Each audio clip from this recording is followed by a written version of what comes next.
SyriaNews supports Al Ibrahimi's mission and calls on the international community to help supporting terrorism.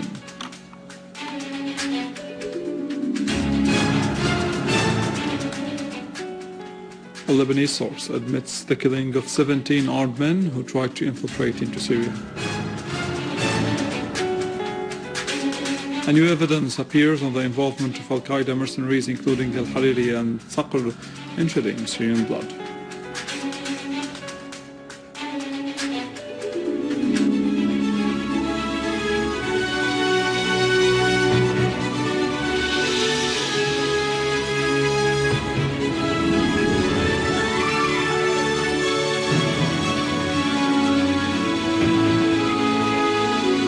Good afternoon, this is news in English from the Syrian Arab television in Damascus.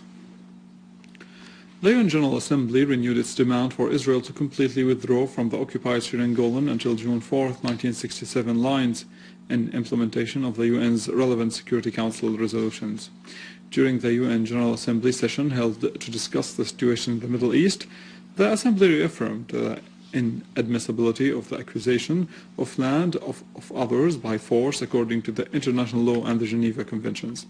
Members of the delegations denounced the oppressive Israeli measures in occupied Golan. Syria's permanent representative at the UN, Bashar Al Jafaari, stressed that Syria is determined to liberate the Golan fully by all means guaranteed by the international law.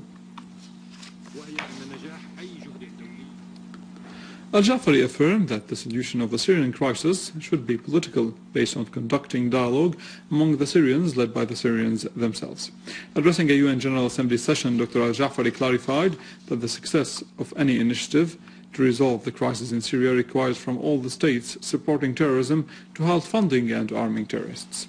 He emphasized that Syria supports the UN envoy Al-Akhdar Al-Ibrahimi's mission and agrees with him on the necessity of finding a comprehensive political solution to the crisis in Syria with the participation of all parties. Al-Jafari stressed that there is a real opportunity for resolving the crisis in Syria through supporting Ibrahimi's mission and pressuring the states supporting terrorism to halt arming, funding, training and hosting of terrorist groups and encouraging opposition to reject the comprehensive national dialogue. He referred to the rejection of some member states of the UN Security Council to denounce terrorist explosions that took place in Syria and claimed the lives of scores of Syrians.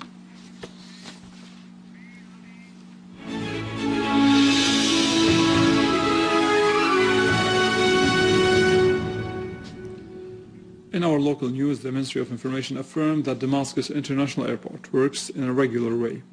An official source at the ministry said that the road leading to the airport is safe, stressing that the news broadcast by some misleading satellite channels is groundless. Syrian Arab Armed Forces continue to pursue Al-Qaeda terrorists in several areas, inflicting heavy losses upon them.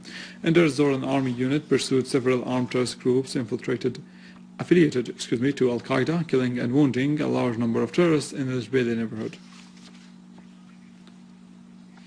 In Damascus countryside, a unit of our armed forces clashed with Al-Qaeda affiliated armed groups in Faiz Mansour Street in Hajira town and killed all of its members. Among the killed were Abdulaziz al-Bahturi, leader of the so-called Ahrar al-Julan, and the leader of the group affiliated with Jabhat al-Nusra Front named Abu Saif Rahmoun.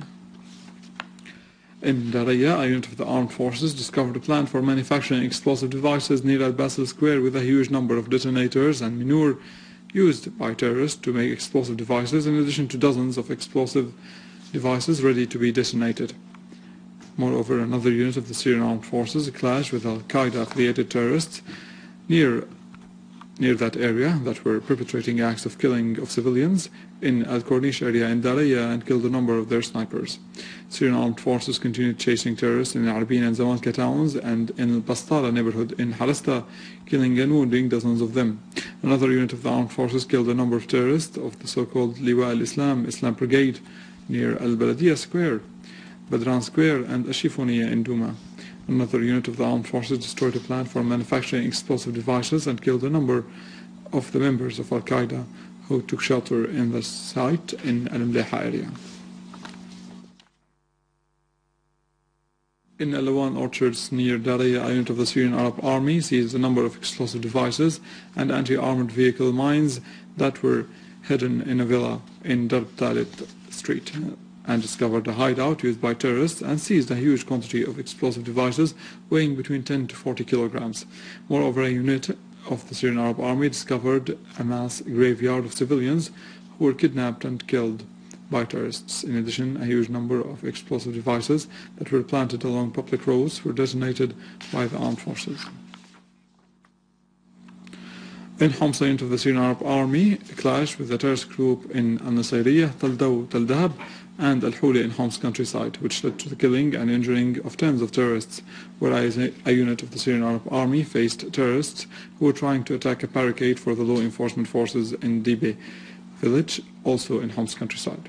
The Syrian Arab Army killed some of them. On the other hand, units of the Syrian Arab Army made a series of qualitative operations against the terrorists in Al-Aqsir, killing and injuring most of them, and destroying a Kia car mounted with a machine gun, in addition to a van, while the security forces killed tens of terrorists in an ambush in Jusiya fields in Al-Aqsir. Two of them were identified as Ibrahim al-Haseki and Ali Hasyan.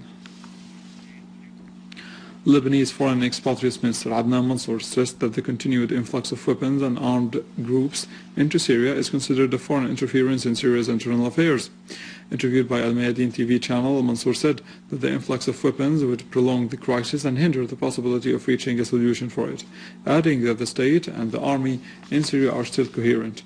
He went on to say that the solution to the crisis should be realized through dialogue, referring to the success of the UN envoy Al-Akhdar al-Ibrahimi's mission in Syria is based on the support offered by all external parties. While the Lebanese Foreign Minister Adnan Mansour stressed that keeping arming and equipping the terrorists in Syria is interference which may expand the crisis, a Lebanese source said that 17 armed Lebanese men were killed and others wounded in Tal Kalakh near the Syrian-Lebanese borders. The source added that all the dead bodies were from Tripoli, killed in an ambush by the Syrian Arab Army in Homs, whereas the Islamic leader from Tripoli said that the dead bodies belonged to the Islamic Party in the city. The Lebanese newspaper Al-Akhbar has disclosed the involvement of Saad Hariri and Uqab Saqr in providing terrorist groups in Syria with arms, adding that relations between Al-Hariri and the Muslim Brotherhood started and dates back to 2005, and Saqr was a leading figure in opening channels of communication between the two parties. The newspaper went on to say that the operation room was created in the Ashrafiyya area in Beirut in 2012, and that a number of Syrians and Lebanese young men were plotting against Syria in cooperation with a number of Western countries and others inside the country. Their main task was to smuggle huge quantities of communication devices that could not be traced by Syrian security intelligence. The newspaper added that Saqr was obliged to leave Lebanon and to move between different European countries and Turkey under directives of Al-Hariri and Wissam Hassan.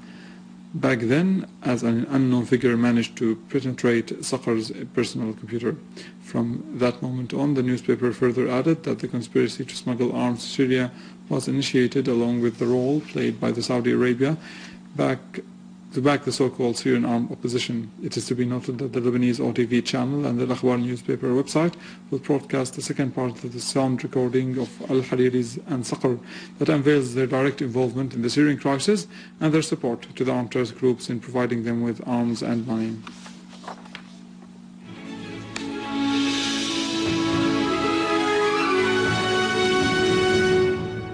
Many charity activities is taking place in Damascus nowadays before the holy seasons.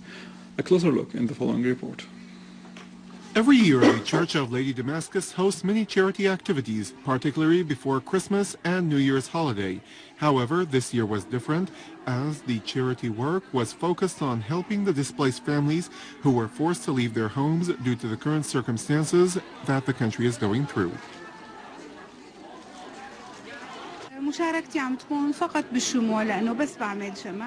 I am participating by making candles. I only make candles, and candles can be used on all occasions, particularly nowadays. All the turnovers goes to local charity.